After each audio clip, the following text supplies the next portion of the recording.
Menor de edad na tulak ng droga timbog sa buy-bust operations ng Santa Rosa Police Drug Enforcement Unit. Naritong news scoop ni Johnny Gole.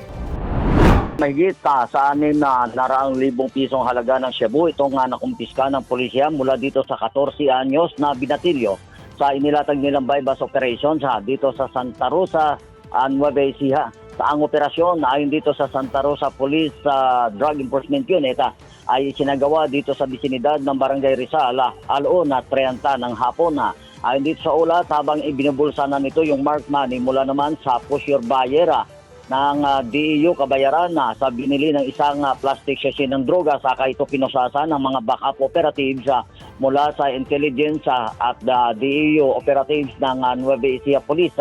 Sa gitna ng investigasyon, na-discovery pa sa pag-iingat nitong suspect ang ilang pang plastic sachet ng shabu na umaabot lahat sa halagang 680,000 pesos ang nakumpiska dito. Base sa nakuhang dokumento at sa testimonya na rin ng mga kaanak nitong suspect, isa itong 14 anyos pa lamang sa kasalukuyan nabatid dahil dito sa Santa Rosa Police Station na ang binatilyo ay kilalang gumagamit umano ng bawal ng droga noong una dito sa kanilang lugar. Ngayon ay pinasok na nito yung pagtutulak ng shabu.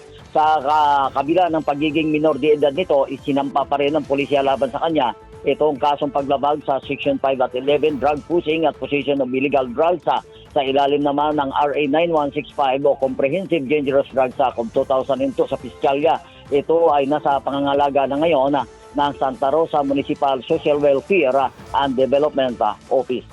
Mula dito sa Gitnang Luzon, ito si Johnny Gole, Central Luzon Patrol. Nagulat si Pilang May Todo Lakas, DWIC, nagbabalita ng tama, naglilingkod ng tama.